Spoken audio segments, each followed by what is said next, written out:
আসসালামু আলাইকুম, welcome back to my new video. আশা করি সবাই অনেক ভালো আছেন। তো অনেক দিন পর একটা ছোটোখাটো ভিডিও নিয়ে চলে আসলাম। তো বাইরে বৃষ্টি হলেই কেন জানি ভাজা পোড়া এটা সেটা খেতে ইচ্ছা করে। তো ওই জন্য ফার্স্টে ভিজিয়ে রাখা ডালগুলো বেটে নিলাম। এরপর এখানে কাঁচা মরিচ পেঁয়াজ কেটে নিলাম।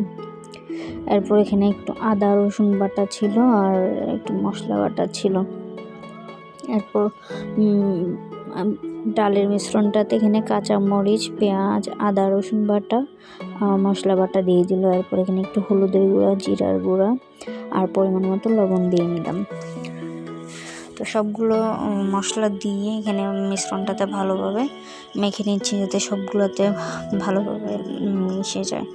তারপরে তো চুলায় কড়াইয়ে বসিয়ে দিলাম, কড়াইতে তেল দিয়ে দিলাম। তেলটা গরম হয়ে আসলে এখানে ছোটো ছোটো শেপ দিয়ে নিলাম পেঁয়াজও। তো এখানে যার যার ইচ্ছা মতো অনেকে ছোটো দেয় অনেকে বড় দেয়, ছোটোটা দিলে দেখতেও সুন্দর লাগে। তো এরপরে তো পেঁয়াজগুলো ভালোভাবে ভেজে নিচ্ছি, লাল লাল করে ভেজে নিব।